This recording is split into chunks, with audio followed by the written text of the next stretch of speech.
Hello friends, आज हम discuss करेंगे पीजीटी अचटेट 2019 के पेपर का सॉल्यूशन। आइए देखते हैं। फर्स्ट हमारा पोर्शन है साइकोलॉजी का। फर्स्ट क्वेश्चन है इसमें, पूर्व अधिगम द्वारा वर्तमान अधिगम को धनात्मक रूप से सुसाध्य बनाना, पॉजिटिव वे से उसकी हेल्प कर रहा है। उदाहरण के तौर पर योग सहक्रिया द्वारा गुणा सहक्रिया को सहायता करना, जैसे गुणा करते हैं ना तो योग उसमें हेल्प कर रहे हैं। इस प्रकार का अधिगम स्थानांतरण कहलाता है। Learning of transfer of learning क्या कौन सी, ये पूछ रहा है। देखिए चार ऑप्शन ही डिस्कस कर लेते हैं। 1 करेक्ट है और 3 जो इनकरेक्ट है, क्या पता अगली बार एग्जाम में वहाँ से क्वेश्चन आ जाए। तो चार ऑप्शन डिस्कस करते हैं। फर्स्ट देखिए, वर्टिकल ट्रांसफर ऑफ लर्निंग होती है। वर्टिकल लाइन जैसे मैथ में लिखते हैं हम, ऐसे होती है, और ये होती है हॉरिजॉन्टल लाइन। तो वर्टिकल लाइन में जो ट्रांसफर ऑफ लर्निंग होता है वो एक स्तर से दूसरे स्तर में ऊपर की तरफ जाता है। जैसे ये कहें कि एक क्लास का सीखा हुआ दूसरी क्लास में हेल्प करना, या फिर ये कहें कि बोर्ड मास का जो मैथ में नियम होता है ना, एक ऊपर की तरफ सीरीज चलती है, तो वो भी वर्टिकल में आता है। ठीक है, तो ये तो है ही नहीं। या फिर ये कहें कि हॉरिजॉन्टल जो होता है ना, उसमें होता है एक स्तर का दूसरे में, एक कक्षा का उसी कक्षा का एक सब्जेक्ट जो है दूसरे में अगर हेल्प कर रहा है वो होता है हॉरिजॉन्टल। एक क्लास दूसरी क्लास में हेल्प कर रहा है वो होता है वर्टिकल। ठीक है, 1 ऑप्शन इनकरेक्ट है। सेकंड देखिए, sequential. Sequential transfer of learning होती है सीक्वेंस से हेल्प करना। ऐसे सीक्वेंस चलती है, जैसे कि मल्टीप्लाई करें तो उसमें जो एडिशन है वो हेल्प कर रहा है उसी सीक्वेंस में। ठीक है, तो ये सीक्वेंशियल हो गया। जो फर्स्ट हमारा क्वेश्चन है वो sequential learning of transfer of learning है। ठीक है, देखिए थर्ड एंड फोर्थ जो ऑप्शन है वो है बाइलैटरल एंड लैटरल। बाइलैटरल में होता है जैसे हमारे शरीर के दो पार्ट होते हैं, लेफ्ट दाया या बायां बोलते हैं। तो अगर बिना सीखे दाया का सीखना बिना सीखे बाएं में हेल्प करे, या बाया का सीखा हुआ बिना सीखे दाएं पार्ट में हेल्प करे, तो होता बाइलैटरल। जैसे कि राइट हैंड से हम लिखते हैं, अगर वो लेफ्ट से भी हम लिख सकते हैं, कभी प्रैक्टिस नहीं की फिर भी लिख सकते हैं, तो ये होता बाइलैटरल। शरीर के अंगों का ट्रांसफर होना, दाएं से बाएं में, बाएं से दाएं में। लैटरल होता है कि सेम लेवल का ही सीखा हुआ ट्रांसफर होना। जैसे कि बच्चे को सिखाया जाए 8 में से 4 जाते हैं तो 4 बचते हैं। ठीक है, और उसको बोले कि फ्रिज में 8 अंडे रखें, अगर 4 निकाल लिए जाएं तो फ्रिज में कितने रखें, तो बता देगा 4 रखें। तो सेम लेवल का ही ट्रांसफर होना, लर्निंग ऑफ ट्रांसफर लैटरल में जाता है। ठीक है, तो तीनों ऑप्शन जो है इनकरेक्ट है। ये सीक्वेंस है, सीक्वेंस में चल रही है, तो ये sequential transfer of learning, B option इसमें करेक्ट है। ठीक है, नेक्स्ट देखिए, विद्यालय का प्रजातांत्रिक संगठन अधिगम को प्रभावित करता है। अधिगम का यह कारक संबंधित है। देखिए प्रजातांत्रिक संगठन मीन्स प्रजा का तंत्र, समाज का तंत्र, ये तो डायरेक्ट ऑप्शन ही पड़ा है इसका। तो प्रजातांत्रिक संगठन मीन्स क्या है, सामाजिक पक्ष से। कौन से कारक से संबंधित है, सामाजिक पक्ष से, सोशल एक्सपेक्ट से। ठीक है, तो बी ऑप्शन इसमें करेक्ट है, साफ दिख रहा है इसमें। तो नेक्स्ट देखिए, निम्नलिखित में से कौन सी योजना विद्यार्थियों के समस्या समाधान में सुधार करने के लिए उपयुक्त नहीं है। ये पूछा कि कौन सी ऐसी है जो उसकी समस्या समाधान में सुधार नहीं कर सकती या हेल्प नहीं करती। ठीक है, ऐसा पूछा गया, नहीं का पूछा है। तो फर्स्ट ऑप्शन देखिए, फंक्शन फिक्सनेस ऑफ स्टूडेंट। अगर फंक्शन जो है फिक्स ही कर दिए तो वो क्या सुधार, फिक्स तो करने ही नहीं होते, तो समस्या सुधार में हेल्प कर ही नहीं सकती। तो फर्स्ट ऑप्शन इसमें नहीं का पूछा है, तो फिक्स कर दिया, तो ये ही करेक्ट है इसके लिए। ठीक है, देखिए वास्तविक विश्व समस्याओं के समाधान के लिए व्यापक अवसर देना, बहुत ज़्यादा अवसर देना। ठीक है, तो ये भी करेक्ट है। माता पिता को सम्मिलित करना, ये भी करेक्ट है। या फिर मॉनिटर जो है विद्यार्थियों की समस्या समाधान को प्रभावी और अप्रभावी योग्यताओं को मॉनिटर करना, जो उसकी अक्षमता हैं, इफेक्टिव हैं या इनइफेक्टिव, उनको सेपरेट करके देखना। ठीक है, तो जो ये है फिक्स कर दिया नोट के लिए, थर्ड ऑप्शन ही करेक्ट है इसमें। ठीक है, नेक्स्ट देखिए क्वेश्चन जो है, एक बालक का आहार उसकी लंबाई कितनी होगी इसको प्रभावित करता है, और यहाँ तक कि बालक कितने प्रभावी तरीके से चिंतन करेगा एवं समस्याओं का समाधान करेगा, इसे भी प्रभावित करता है कौन? आहार। इस उदाहरण में विकास मुख्यतः प्रभावित होगा। तो देखिए हेरिडिटी तो है ही नहीं, क्योंकि आहार इन्वायरमेंट से मिलता है हमें। अब पूछ रहा है कि ये बता रहा है कि आहार जो उसकी लेंथ को प्रभावित कर रहा है, उसके जो चिंतन है सोचने का उसको भी, और समस्या समाधान कैसे करेगा सबको प्रभावित करे, तो किससे रिलेटेड है? इन्वायरमेंट से रिलेटेड है। ठीक है, बी ऑप्शन इसमें करेक्ट रहेगा। नेक्स्ट देखिए, निम्नलिखित में से कौन सी योजना विद्यार्थियों में आलोचनात्मक चिंतन कौशल के विकास को सर्वोत्तम प्रकार से पोषित करती है? Critical thinking skill of student. देखिए क्रिटिकल जो थिंकिंग होती है वो बच्चे डाइवर्जेंट सोचते हैं, चारों दिशाओं में सोचते हैं। उनकी थिंकिंग जो होती है, ये भी आ सकता है स्टेट में क्वेश्चन, कि जिनमें क्रिटिकल थिंकिंग होती है तो वो कैसे सोचते हैं? डाइवर्जेंट, चारों दिशाओं में सोचते हैं, फ्लक्चुएट करती हैं उनकी बहुत जो थिंकिंग होती है। तो ये कह रहा है कि निम्नलिखित में से कौन सी योजना विद्यार्थियों में आलोचनात्मक चिंतन कौशल के विकास को सर्वोत्तम प्रकार से पोषित करती है?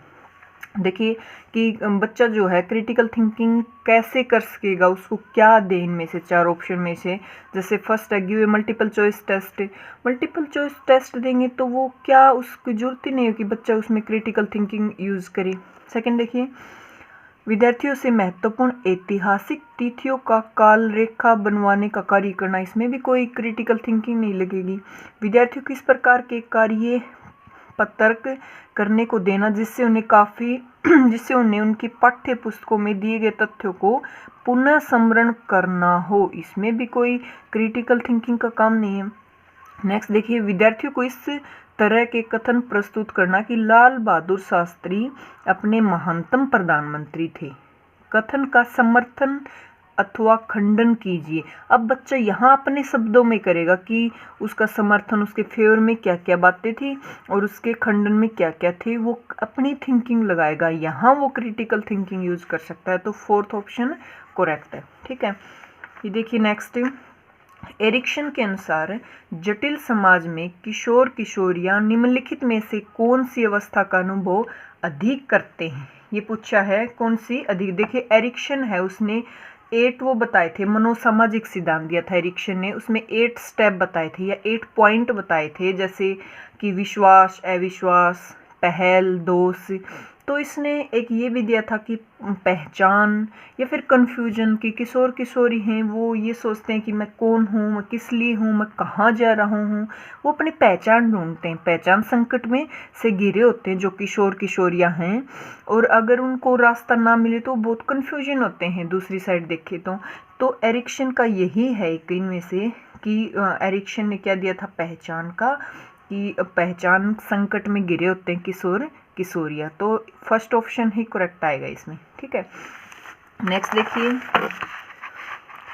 रोहन बाहुबली की नवीनतम चित्रकथा पुस्तक पढ़ रहा है क्योंकि वह इस बात का इंतजार नहीं कर सकता कि बाहुबली और उसके परिवार के साथ क्या हुआ था। यह सही उदाहरण है। देखिए एक होता है आंतरिक मोटिवेशन, अभिप्रेरणा, एक बाह्य अभिप्रेरणा। ठीक है, एक्सटर्नल मोटिवेशन।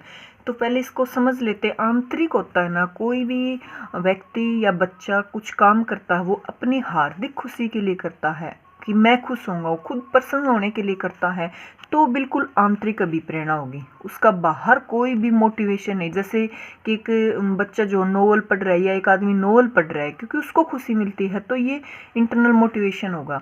या कुछ भी कर रहा है, जैसे कि यहाँ बता रखा है रोहन बाहुबली की पुस्तक पढ़ रहा है, उसको खुशी मिल रही, कहीं भी एम नहीं लिख रखा है, वो किस लिए पढ़ रहा है।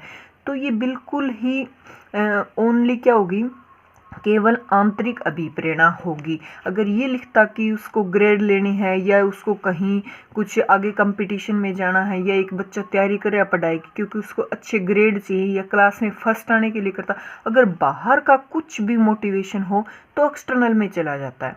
अगर वो सिर्फ खुशी, यहाँ देखना कि वो खुद खुश हो रहा है, बाहर कोई एम ना हो, खुद की खुशी, खुद की हार्दिक प्रशंसा के लिए ही पढ़ रहा है, तो किस में जाएगा, केवल आंतरिक अभिप्रेरणा में। यहाँ कोई भी बाहर का मोटिवेशन नहीं लिख रखा कि वो क्यों पढ़ रहा है। ठीक है, अगर बाहर का कुछ भी हो, कुछ भी पॉइंट हो बाहर एक्सटर्नली, तो बाह्य में चला जाता है। ठीक है, नेक्स्ट देखिए, सांस्कृतिक पूर्वाग्रह पक्षपात से बचाव के लिए निम्नलिखित में से कौन सी एक अच्छी आकलन योजना। देखिए, सांस्कृतिक का पक्षपात न हो, भेदभाव न हो, उसके लिए कौन सी विधि है, विभिन्न विधियों का उपयोग विद्यार्थियों के आकलन के लिए करना। ये ही करेक्ट है। विभिन्न विधियाँ यूज, अगर कोई भी एक या दो विधि यूज करेंगे तो बच्चा जो है बस उसी की संस्कृति को जान पाएगा, बाकी के साथ क्या होगा, भेदभाव होगा। अगर विभिन्न विधियों का उपयोग करेंगे तो बच्चा जो है भिन्न भिन्न प्रकार की संस्कृति से वाकिफ होगा, तो किसी के साथ पक्षपात भी नहीं होगा। तो फर्स्ट ऑप्शन ही करेक्ट है कि विभिन्न विधियों का उपयोग विद्यार्थियों के आकलन के लिए करना। ठीक है, नेक्स्ट देखिए, कोहलबर्ग के सिद्धांत में किस स्तर पर नैतिक विकास बाह्य मानकों पर आधारित नहीं होकर आंतरिकरण पर आधारित होता है। देखिए, कोहलबर्ग की तीनों स्टेज है, pre conventional, conventional and post conventional level. तो पहली दो हैं, उनमें क्या है, बाह्य। फर्स्ट में क्या था कि वो लोभ लालच के लिए, सजा से बचने के लिए, यहाँ एक लड़का जो है या लड़की अच्छा दिखने के लिए, या तो यहाँ दोनों में ही बाह्य था। सिर्फ जो थर्ड स्टेज थी पोस्ट कन्वेंशियल लेवल, उसमें आंतरिक हो जाता है। तो इसमें आंतरिक का पूछा कि बाह्य ना हो, क्या आंतरिक कौन सी में होता है, सिर्फ थर्ड में। ठीक है, पोस्ट कन्वेंशियल लेवल में, जो कि कोहलबर्ग का है। नेक्स्ट क्वेश्चन देखिए, इसमें अब साइको का ये है क्वेश्चन, ये रहा, सामाजिक संज्ञान सिद्धांत से उसी प्रकार संबंधित है जिस प्रकार वाइगोत्स्की सामाजिक निर्मितिवाद सिद्धांत से संबंधित है। देखिए, जो वाइगोत्स्की उसने सामाजिक सांस्कृतिक सिद्धांत दिया था और बंडूरा ने सामाजिक संज्ञानात्मक सिद्धांत दिया था। ये कह रहा है कि वाइगोत्स्की जिस प्रकार इस सिद्धांत से संबंधित है, उसी प्रकार इनमें से कौन है जो कि सामाजिक संज्ञान, देखिए संज्ञान सिद्धांत से संबंधित है, तो बंडूरा इसमें, क्योंकि बंडूरा ने दिया था सामाजिक संज्ञानात्मक सिद्धांत। तो फोर्थ ऑप्शन इज करेक्ट। ब्रानफेनब्रेनर की परिस्थिति सिद्धांत के अनुसार विद्यार्थी का परिवार, साथी और विद्यालय आदि उनके विकास को प्रभावित करते हैं और ये संबंध रखते हैं। देखिए, जो परिस्थिति परक सिद्धांत था उसमें 4 उसने लेवल बताए थे ब्रानफेनब्रेनर ने, क्या क्या थे, माइक्रो, मेसो, एक्सो, मैक्रो, ये सीरीज थी। तो ये फर्स्ट में आते हैं कि विद्यार्थी जिनसे डायरेक्ट अंतःक्रिया कर सकता है, जैसे कि परिवार है, साथी है, विद्यालय है, तो कौन से में आएंगे, फर्स्ट में आएंगे माइक्रो सिस्टम में, क्योंकि मैक्रो सिस्टम सबसे लास्ट का होता है जिसमें रीति रिवाज, कानून वगैरह सब कुछ आते हैं, और एक्सो सिस्टम होता है जहाँ की बच्चा प्रेजेंट नहीं होता, फिर भी जैसे कि माता पिता का कार्यस्थल उसको प्रभावित करता है। तो जिनसे डायरेक्ट अंतःक्रिया करता है वो फर्स्ट में आता है, जो कि फर्स्ट लेवल था माइक्रो सिस्टम। नेक्स्ट है, वाइगोत्स्की के अनुसार कार्य करने की वह सीमा जो बालक अकेले के लिए बहुत कठिन हो परंतु प्रौढ़ और अधिक कुशल साथी की सहायता से करना संभव कहलाती। वाइगोत्स्की ने कंसेप्ट दिया था जोनो प्रॉक्सिमल डेवलपमेंट। वाइगोत्स्की ने बताया था कि एक बच्चा जो है अकेला उतना नहीं सीख पाता जितना वो दूसरे की हेल्प से सीखता है। इसने प्याजे ने बताया था कि बच्चा खुद ही निर्माण करता है, वो खुद ही सीख सकता अकेला। तो अपोज किया था प्याजे का वाइगोत्स्की ने कि बच्चा दूसरे की हेल्प से, यहाँ देखो हेल्प ले रहा है अधिक कुशल साथी की या प्रौढ़ की, तो ये किस में जाता है, जोनो प्रॉक्सिमल डेवलपमेंट, जो कि वाइगोत्स्की का कंसेप्ट है कि दूसरे की हेल्प से ज़्यादा सीखता है एक बच्चा होता हो। ठीक है, तो फोर्थ ऑप्शन इसमें करेक्ट है। नेक्स्ट देखिए, प्याजे के अनुसार निम्नलिखित में से कौन सी विशेषता बालकों के औपचारिक क्रियात्मक अवस्था से संबंधित नहीं है। फॉर्मल ऑपरेशनल स्टेज, जो कि फोर्थ स्टेज थी प्याजे की, संज्ञानात्मक विकास था प्याजे का, इसने 4 स्टेजेस दी थी जिसमें सबसे लास्ट में थी फॉर्मल ऑपरेशनल स्टेज। तो ये कह रहा है कि इसकी विशेषता नहीं है। फर्स्ट देखिए, ये विशेषता होती है परिकल्पनात्मक, जो निगनात्मक तर्कता करते हैं बच्चे स्टेज में। ठीक है, एक ही देखिए अमूर्त तर्कना ये भी करते हैं, आदर्शवादी तर्कना ये भी करते हैं, स्थानिक तर्कना। स्थानिक तर्कना जो होती है, स्थानों से रिलेटेड तर्कना जो सामने हो, ये मूर्त में होती है, जो कि थर्ड स्टेज है मूर्त क्रियात्मक अवस्था। ठीक है, स्थानों से रिलेटेड तर्क करना, जो सामने प्रत्यक्ष, जो सामने रखी हो चीज उस पे तर्क करना, थर्ड स्टेज की विशेषता जो कि है मूर्त क्रियात्मक अवस्था। तो ये इसकी अमूर्त वाले या औपचारिक क्रियात्मक अवस्था की विशेषता नहीं है। थर्ड ऑप्शन इसमें करेक्ट रहेगा क्योंकि नहीं का पूछा है। ठीक है, नेक्स्ट देखो, किशोर विद्यार्थियों के साथ कार्य करते समय एक अध्यापक के लिए सर्वाधिक उपयुक्त कार्य योजना है। अब वो किशोरों के साथ विद्यार्थी कार्य कर रहा है, तो सबसे उपयुक्त कार्य कौन सी है, ये योजना है कौन सी, सबसे करेक्ट देखते हैं कौन सा। फर्स्ट है विद्यार्थियों से तुलना करने के लिए कहना, बिल्कुल नहीं, तो इनकरेक्ट है, क्यों करेंगे तुलना। एक समस्या प्रस्तुत कर विद्यार्थियों से परिकल्पनाओं का निर्माण कराना। देखिए प्याजे ने जो फोर्थ दी थी अभी, जिसका जिक्र किया था, फॉर्मल ऑपरेशनल स्टेज, जो कि 11 से 15 तक होती है, तो वहाँ किशोर अवस्था लागू हो जाती है, ठीक है, किशोर के स्टार्ट हो जाती है। तो प्याजे ने भी बताया था कि जो किशोर हैं इस टाइप की जो तर्कना है वो कर सकते हैं। अभी फर्स्ट ऑप्शन आया था परिकल्पनाओं का निर्माण, वो कर सकते हैं। तो इसमें करेक्ट का पूछा है तो यही करेक्ट आएगा। एक समस्या प्रस्तुत कर विद्यार्थियों से परिकल्पनाओं का निर्माण करना, क्योंकि जो किशोर विद्यार्थी हैं जो कि प्याजे के फोर्थ स्टेज का हिस्सा हैं, वो इस टाइप की समस्या का समाधान कर सकते हैं, तो यही प्रस्तुत करना, बी ऑप्शन ही करेक्ट रहेगा इसमें। देखिए बालकों के क्रमवार सक्रियाओं में अनुभव प्रदान करना, ये भी गलत है। एक झुका हुआ समतल अथवा पहाड़ी को बनाना, निर्माण करना नहीं। ये देखिए वे बालक न्यून दृष्टि के माने जाते हैं जिनकी दृष्टि तीक्ष्णता होती है। ये पूछ रहा है कि न्यून दृष्टि के माने जाएंगे, इनमें से कौन सा करेक्ट है। फर्स्ट ऑप्शन करेक्ट है, 20/70 से 20/200, ठीक है। अधिगमकर्ता केंद्रित अनुदेशनात्मक योजना, जिसमें विद्यार्थी अध्यापक के प्रश्नों और निर्देशों की सहायता से अपनी समझ को, देखिए यहाँ अपनी समझ को निर्मित करने के लिए प्रोत्साहित होते हैं, वह है। देखिए पहले टीचर की वो हेल्प ले रहा है, सहायता ले रहा है, फिर अपनी समझ से निर्मित करता है कुछ, प्रोत्साहित होते हैं। तो किस में जाता है फर्स्ट देखिए डिस्कवरी लर्निंग। डिस्कवरी में एक बच्चा किसी की हेल्प नहीं बल्कि खुद ही डिस्कवर करता है कुछ, तो वो तो हेल्प ले रहा है टीचर की, ये तो रॉन्ग हो गया। गाइडेड डिस्कवरी लर्निंग ये है, गाइड कर रहा है टीचर उसको, पहले टीचर की वो हेल्प ले रहा है फिर अपनी समझ लगा रहा है, तो गाइडेड डिस्कवरी लर्निंग यही करेक्ट ऑप्शन है इसका, ठीक है। प्रॉब्लम बेस्ड लर्निंग में भी बच्चा खुद प्रॉब्लम सोल्व करता है, खुद ही इन्वॉल्व होता है। प्रोजेक्ट बेस्ड लर्निंग में प्रोजेक्ट बनाते हैं, तो गाइड कर रहा है टीचर फिर वो अपनी समझ को निर्मित कर रहा है, तो guided discovery learning, B option इसमें करेक्ट रहेगा। देखिए नेक्स्ट, बालक के लक्षण, जब वह किसी कार्य पर केंद्रित नहीं रह पाता, आवेगपूर्ण क्रिया करता है, सामाजिक नियमों की परवाह भी नहीं करता और कुंठा के समय विदेशता के साथ अनाप शनाप बोलने लग जाता है, संकेत है। देखिए ये एक डिसऑर्डर है जो होता है ADHD, ADHD attention deficit hyper active disorder, ठीक है।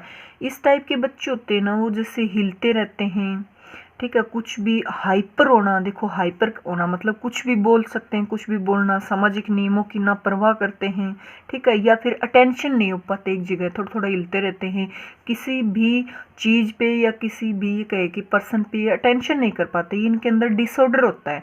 तो जो ये सारी बातें दे रखी हैं इसी की दे रखे हैं, इसी, क्योंकि इन बच्चों में डिसऑर्डर इसी का जो लक्षण है वो ही दे रखे हैं, यही लक्षण होते हैं, तो कौन सा ऑप्शन आएगा इसमें, फर्स्ट ADHD डिसऑर्डर होता है, ठीक है, तो first option is correct. Next देखिए, किशोर जन मुख्यतः बालिकाएं कठोर आहार आदतों और अत्यधिक अभ्यास कार्य को करने लगती हैं।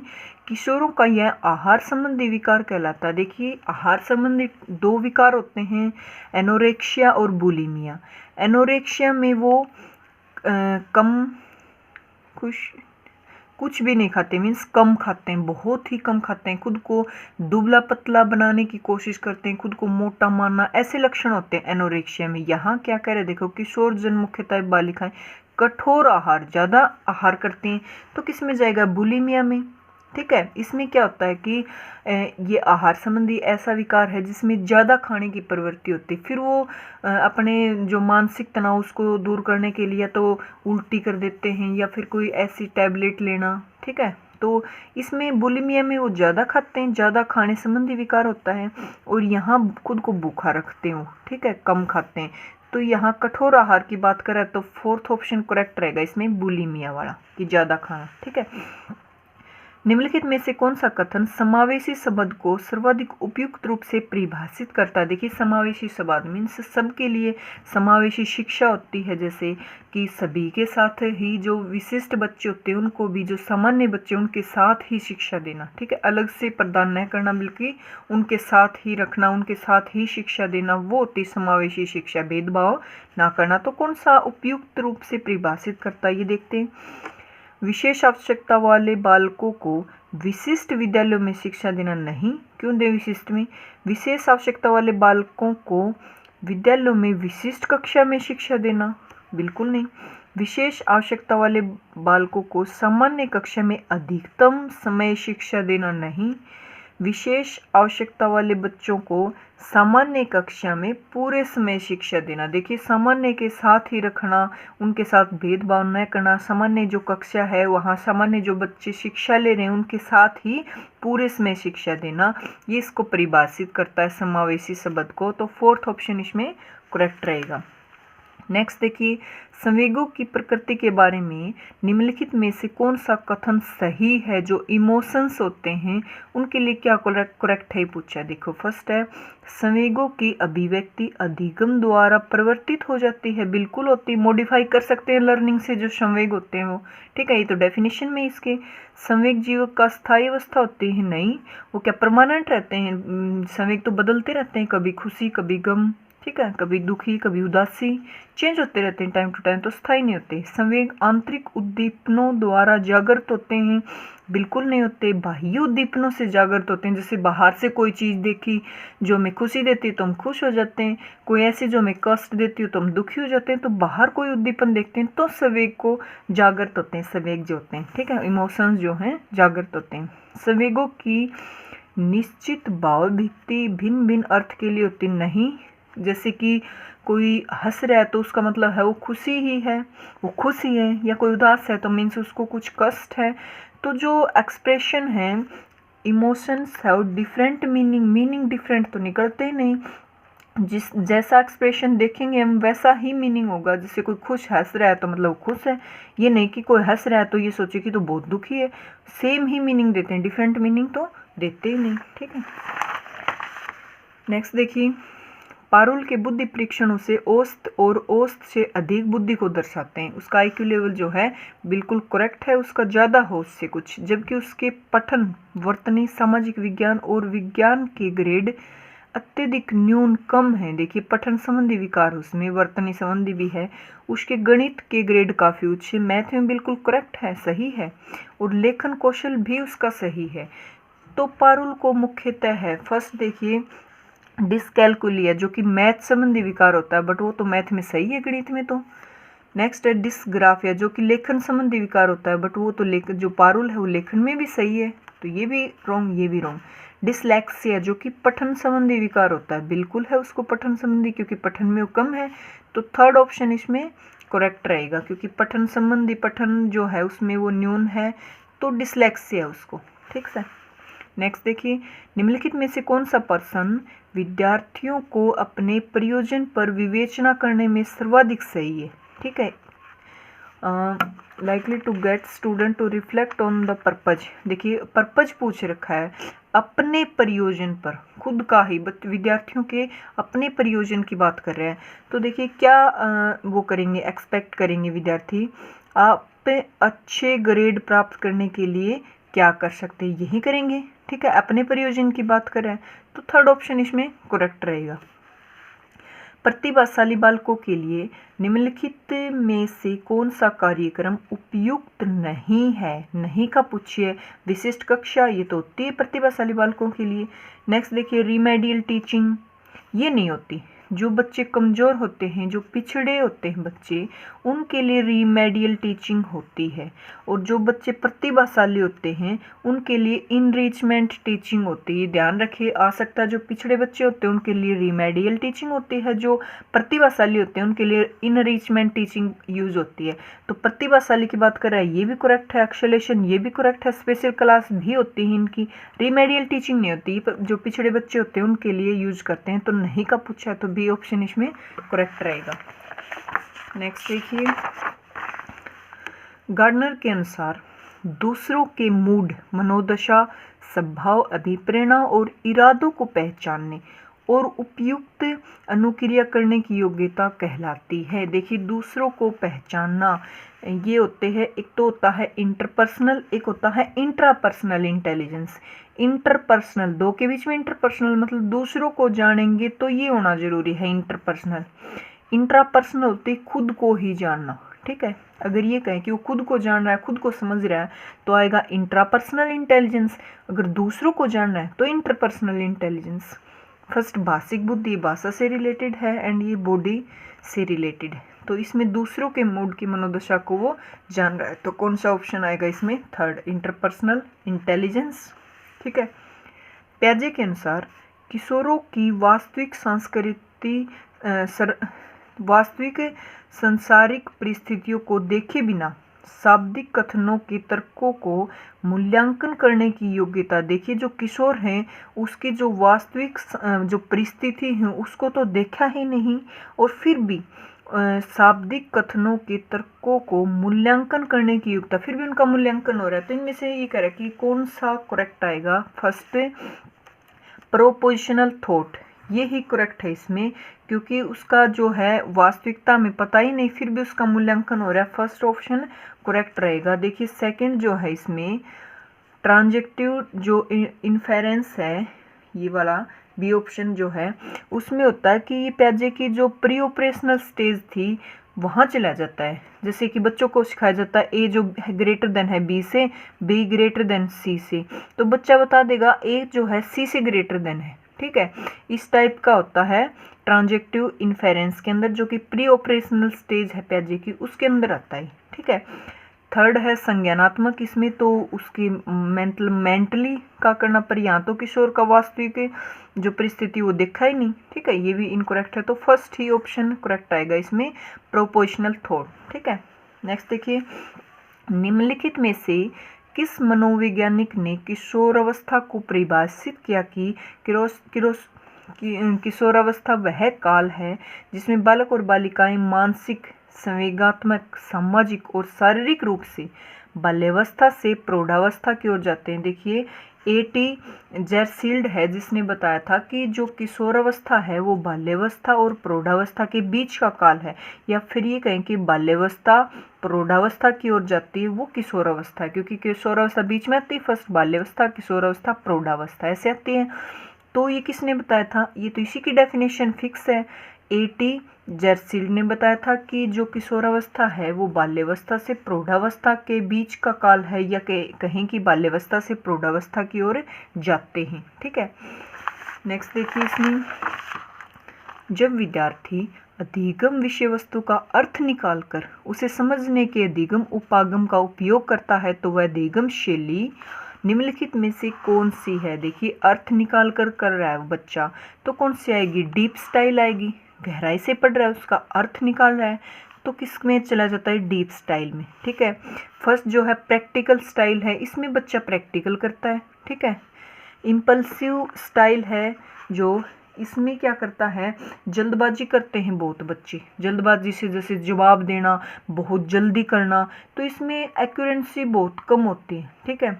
बहुत फास्टली प्रॉब्लम सोल्व करते हैं तो एक्यूरेसी नहीं होती। सेकंड ऑप्शन में डीप में वो गहराई से पढ़ते हैं, अर्थ समझते हैं, प्रैक्टिकल में वो प्रैक्टिकल करते हैं। सरफेस स्टाइल होता है ऊपर ऊपर से पढ़ना, सरफेस से, जैसे कि कोई एग्जाम होता है बच्चा रट्टाफिकेशन करके एग्जाम दे के आए, उसको समझे ना ऊपर ऊपर से पढ़ के, ठीक है, वो सरफेस स्टाइल में होता है। क्या पता एग्जाम में इनमें से कौन सा आ जाए अगली बार, तो चारों डिस्कस कर लिए। डीप में होता है गहराई से, समझ से करना, ठीक है। तो फोर्थ ऑप्शन इसमें करेक्ट रहेगा, डीप स्टाइल, ठीक है। नेक्स्ट देखिए, इस प्रकार बोलना अथवा लिखना जो दूसरों पर प्रभाव दे कहलाता है भाषा का व्यवहारिक रूप। देखिए व्यवहार है, किस प्रकार बोलना जो दूसरों को खुश करे, दूसरों पे इफेक्ट डाले, दूसरों पे प्रभाव डाले, तो ये कौन सा होता है? इस प्रकार बोलना है लिखना भाषा का व्यवहारिक रूप, ठीक है। फर्स्ट है भाषा का व्याकरण, इसमें शुद्ध हिंदी व्याकरण का यूज करना कि कितना शुद्ध तरीके से बोल रहे हैं। भाषा का ध्वनिग्राम, इसमें ध्वनियाँ कौन सी, किस ध्वनि का यूज करें बोलते समय, कैसी ध्वनि है, इसमें ध्वनि होती है। भाषा का रूपग्राम, इसमें होता है कि बोलते समय भाषा में किन किन वर्डों का यूज करें, इसमें वर्ड होते हैं कि किन किन वर्ड का यूज करें बोलते समय, और कितना इफेक्ट डाल रहे वो किस में जाएगा, व्यवहारिक रूप में। तो यहाँ इफेक्ट की बात करें, प्रभाव छोड़े तो थर्ड ऑप्शन करेक्ट रहेगा, भाषा का व्यवहारिक रूप। कौन सी व्याकरण का यूज करें, कितना शुद्ध तरीके से बोल रहे हैं इसमें जाएगा, किस ध्वनि का यूज कर रहे हैं या किन वर्ड का यूज कर रहे हैं। ठीक है, नेक्स्ट देखिए, अधिगम की वह अवस्था जिसमें एक से अधिगम साथी एक दूसरे को प्रेरित और प्रोत्साहित करते हैं कहलाती है। देखिए एक दूसरे को प्रेरित करते हैं, ये किसने दिया था, बंडूरा ने बताया था।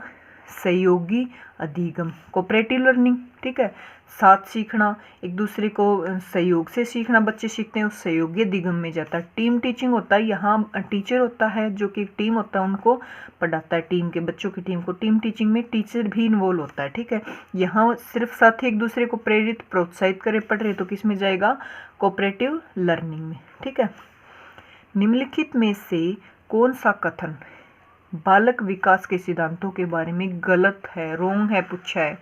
विकास एक निश्चित और पूर्व अनुमानित प्रारूप से होता है, बिल्कुल होता है। विकास की एक निश्चित दिशा होती है, जैसे कि केंद्र से बाहर की तरफ जाता है, सिर से पैर की तरफ जाता है। ठीक है, निश्चित डायरेक्शन में ही विकास होता है, या पूर्व अनुमानित भी कर सकते हैं। किसी बच्चे के विकास का अनुमान लगाया जा सकता है कि इसका विकास कितना डेवलप होगा। तो गलत का पूछा है तो ये तो करेक्ट है। सभी व्यक्ति उनके विकास में समान होते हैं, बिल्कुल नहीं, जरूरी थोड़ी सभी व्यक्तियों का जो विकास हो समान हो, किसी का कितना होता है, किसी का अलग अलग होते हैं विकास। तो ये इनकरेक्ट है, गलत का पूछा तो इसके लिए तो यही करेक्ट है, बी ऑप्शन। नेक्स्ट भी देख लेते हैं एक बार। विकास आनुवंशिक हेरिडिटी और वातावरण का परिमाण, देखिए डेवलपमेंट प्रोडक्ट है हेरिडिटी एंड इन्वायरमेंट का, बहुत बार पूछा जाता है ये कि विकास जो है हेरिडिटी एंड इन्वायरमेंट का प्रोडक्ट है, ये भी करेक्ट है। विकास समाकलन के सिद्धांत पर कार्य करता है, प्रिंसिपल ऑफ इंटीग्रेशन पे ही वर्क करता है, ये भी करेक्ट है, विकास होता है ये। ठीक है, तो ये साइको के क्वेश्चन अपने पूरे होते हैं। Thank you.